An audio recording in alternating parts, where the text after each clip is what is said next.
Bienvenue sur le podcast.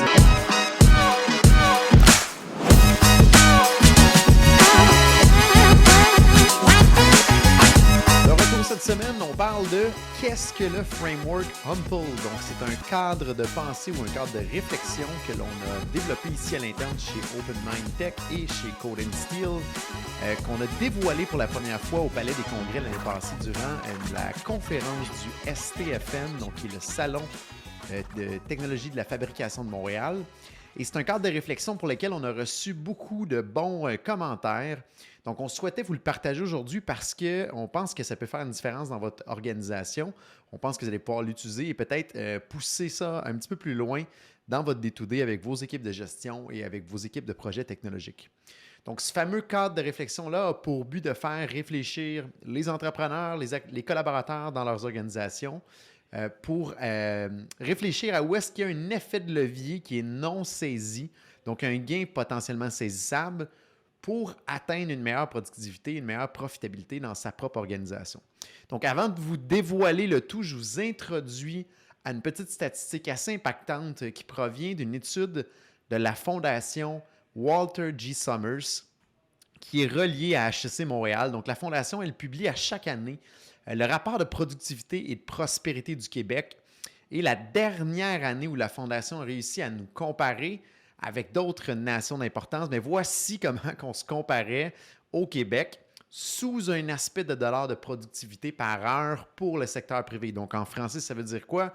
C'est combien de richesses on crée, par exemple, ici au Québec, ou la nation qu'on vise, par heure de travail qui est fait. Simplement, on travaille une heure, combien de richesses qu'on a créées en moyenne. Donc, voici les stats. Si on regarde le Royaume-Uni, c'est 67 de richesses créées par heure. La France, 83. L'Allemagne, 86. Les États-Unis, 95. Et le Québec, vous pensez, se situe où? Est-ce qu'on se situe entre le Royaume-Uni à 67 et les États-Unis à 95? Est-ce qu'on est plus proche de l'Allemagne à 86? Est-ce qu'on est meilleur qu'eux? Malheureusement, non. Le Québec, on est à 58 de richesse créée de l'heure. Donc, on est même très loin derrière le Royaume-Uni.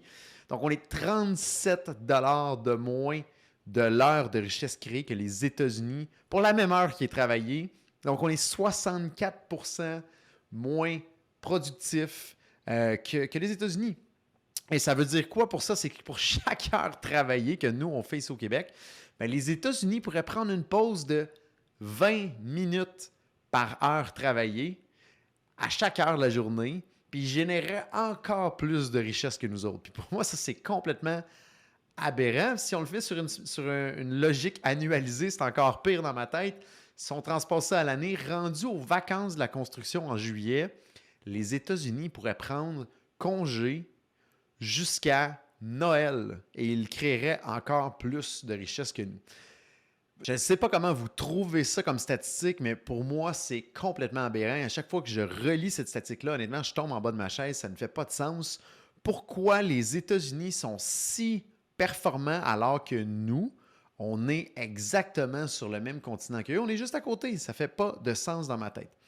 Donc, c'est un peu ce que le framework Humble cible. C'est ce que le framework Humble permet de faire au niveau de la réflexion du pourquoi on est si en retard ici au Québec, au Canada versus d'autres nations. Et spoiler alert, c'est beaucoup sur l'aspect logiciel et automatisation numérique qu'ils sont au devant de nous. Donc, qu'est-ce que le fameux Humble? C'est simplement un acronyme qui permet de décrire une formule de productivité qui nous permet de réfléchir. Donc, d'abord, ce qu'on fait, Humble s'appelle H-U-M-P-L-E. Donc, la première chose qu'on va faire, c'est éliminer les voyelles. Donc, il nous reste 4 lettres simplement, le H, le M, le P et le L. Les 4 lettres qui sont extrêmement importantes. Donc, premièrement, le H, c'est pour humain et le M, c'est pour machine. Donc, ces deux items-là sont classés dans la catégorie que j'appelle tangible. Donc, quelque chose que l'on voit, quelque chose qu'on peut toucher. Et c'est souvent l'endroit où les entreprises vont mettre le plus de leur temps et de leur énergie parce que les humains, on les voit, les machines, on les voit, on peut les toucher. Donc, on voit également quand la poussière s'accumule sur les machines, on le voit quand elles ne fonctionnent plus, qu'elles ont besoin de maintenance, qu'elles ont besoin d'attention. Donc, notre œil et notre énergie et nos budgets sont souvent bien attirés vers là et sont souvent bien définis, par exemple, les budgets sur le côté de la formule qui est tangible, donc les humains multipliés par les machines. Maintenant, du côté droit, dans la formule, côté gauche, humain et machine, côté droite, le P et le L, qu'est-ce que c'est? Le P, c'est pour processus et le L, c'est pour logiciel. Donc, deux choses qui sont intangibles. Donc, deux items que l'on néglige souvent parce que ça prend un focus et une discipline de faire pour être capable de faire évoluer ces choses-là qui sont intangibles dans nos organisations. Donc, voici la fameuse formule de productivité. Les tangibles, les items qui sont tangibles dans nos organisations, multipliés par les intangibles, égale notre productivité et la richesse créée. Donc, en plus précis, nos humains multipliés par nos machines, multipliés par nos processus et multipliés par nos logiciels va donner la productivité. Donc, on voit souvent dans les entreprises un score élevé au niveau de l'humain, au niveau des machines, fait qu'on a des bons humains, on prend soin d'eux, on s'assure qu'ils sont bien formés et qu'ils sont motivés. Les machines, on s'assure d'en acheter, des intégrer, des implanter. Donc, c'est souvent les deux endroits où on score le plus fort. Mais la plus grande faiblesse qu'on a en tant qu'entreprise, c'est que j'appellerais pas nécessairement des faiblesses, mais ici, ce serait plutôt des gains qui seraient saisissables parce qu'on le voit, les autres le font. C'est sur l'aspect processus et sur l'aspect logiciel qui vient, on ne se le cachera pas, dire supporter tout le reste de l'organisation. Donc, vu que ces 4 items-là sont des multiplicateurs un sur l'autre, mais dès qu'on en néglige un ou deux, ça vient ramener notre capacité d'efficacité, de productivité extrêmement bas. Donc, pour amener la réflexion plus loin dans le framework Humble, le framework de réflexion, je vais sous-diviser le P et le L en 2 sous-sections. Donc, le P, ce qu'on voit, c'est que, en premier, est-ce que vos processus sont clairs et sont... Donc, est-ce qu'on les a bien répertoriés? Est-ce qu'on est capable de les voir visuellement et que tout le monde est sur la même page? Ça, c'est un morceau. Le deuxième morceau, c'est est-ce qu'ils sont optimisés? Donc, est-ce qu'on a pris le temps d'y réfléchir pour être certain qu'il n'y avait pas des étapes de trop? Est-ce que c'est vraiment ce flow-là qu'on doit faire? Donc, est-ce qu'on les a répertoriés, mappés visuellement sur une page? Et de l'autre côté, est-ce qu'on les a optimisés? C'est quand la dernière fois qu'on les a challengés en équipe pour le faire? Donc, c'est ces deux composantes-là qu'il faut pour être bon généralement au niveau du côté processus. Et c'est souvent cet aspect-là des processus qui est négligé avant de sélectionner un logiciel qu'on veut acheter et intégrer, ou même avant de développer des lignes de code pour venir couvrir les zones que nos logiciels existants ne couvrent pas. Et c'est tellement important pour avoir un résultat à la hauteur des attentes qu'on veut.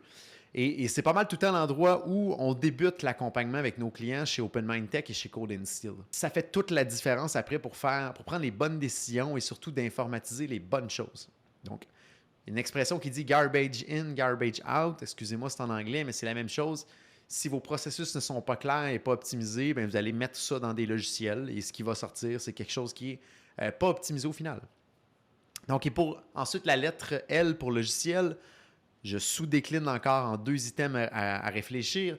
D'un côté, il faut acheter et intégrer les bons logiciels existants, donc des logiciels qu'on peut acheter, des logiciels tablettes. Et de l'autre côté, bien, il faut créer des lignes de code supplémentaires pour venir broder autour de nos systèmes existants, pour être capable vraiment d'aller saisir le plein potentiel d'automatisation numérique, donc d'être efficace pleinement et d'être productif, donc de venir supporter nos humains, nos machines et nos processus dans des logiciels qui viennent vraiment coller à notre réalité. Il faut cette fameuse équilibre-là entre du buy, donc on achète des logiciels existants, et du build, on crée des lignes de code. Si vous pensez que vous n'avez pas besoin de bâtir des lignes de code sur mesure, regardez tous les grands dans votre industrie ou les gens que vous idéalisez. C'est certain à 100% qu'ils ont pris du temps à développer des lignes de code dans la dernière année, dans les 5 dernières années, dans les 10 dernières années. C'est toujours l'arme secrète qui vient cacher derrière le rideau que les gens ne voient pas. Mais tous les grands qu'on voit, qu'on a commencé à accompagner, c'est tous des gens qu'ils ont pris l'habitude depuis 1 an, 5 ans, 10 ans, plusieurs même depuis 20 ans de développer des lignes de code pour aller chercher leur plein potentiel d'automatisation. Et si c'est votre visée d'aller chercher le plein potentiel d'automatisation, eh bien, il faut des lignes de code sur mesure en supplément des logiciels existants. Je vous réfère à l'épisode qu'on a fait sur le podcast sur aller chercher l'équilibre numérique où ce qu'on parle plus en détail de cet aspect-là, du buy et du build. Donc, acheter des logiciels existants et bâtir quelques lignes de code sur mesure autour de tout ça pour aller chercher son plein potentiel d'automatisation. C'est beaucoup du côté intangible qu'on voit qu'on a beaucoup de gains à saisir au Québec pour aller se rapprocher de ce que les autres nations font en termes de productivité.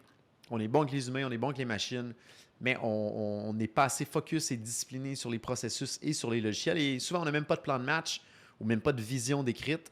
Donc, on a des outils qu'on peut vous aider là-dedans, que vous pourriez poursuivre la réflexion. N'hésitez pas à nous rejoindre sur LinkedIn ou à nous écrire pour avoir ces outils-là. On a un outil, entre autres, d'auto-évaluation de maturité technologique qui aide beaucoup les gens qu'on accompagne pour faire des exercices de réflexion avec le staff à l'interne, pour avoir une vue d'où est-ce qu'on en est. Et on a des outils également de réflexion stratégique pour les cadres dirigeants et les actionnaires pour établir une bonne vision de où ce que vous voulez vous en aller au niveau numérique. Donc, si vous avez également besoin d'aide pour mapper et optimiser vos processus et ensuite besoin d'aide pour votre roadmap d'automatisation numérique, d'intégration également d'intelligence artificielle et surtout d'aide dans l'exécution de tout ça par après, bien, on peut définitivement vous aider. N'hésitez pas à nous contacter. Vous pouvez aller sur le site de OpenMind Tech directement, donc openmindt.com ou sur le site de codeandsteel.com si vous êtes dans l'industrie de l'acier. Donc voilà, j'espère que le sujet vous a plu, qu'il vous a fait réfléchir. Si jamais ça a été utile pour vous et que vous pensez que ça peut être utile pour quelqu'un d'autre dans votre organisation ou d'autres gens qui sont entrepreneurs autour de vous, merci de leur partager cet épisode-là. Pour nous, on le fait avec beaucoup d'amour et on fait tout ça gratuitement pour vous. Notre pourboire numérique, c'est un petit commentaire, un thumbs up ou même de référer ce podcast-là à quelqu'un d'autre pour faire une petite différence dans sa vie et dans son organisation. Donc, je vous dis au plaisir de se revoir et on se revoit dans le prochain épisode.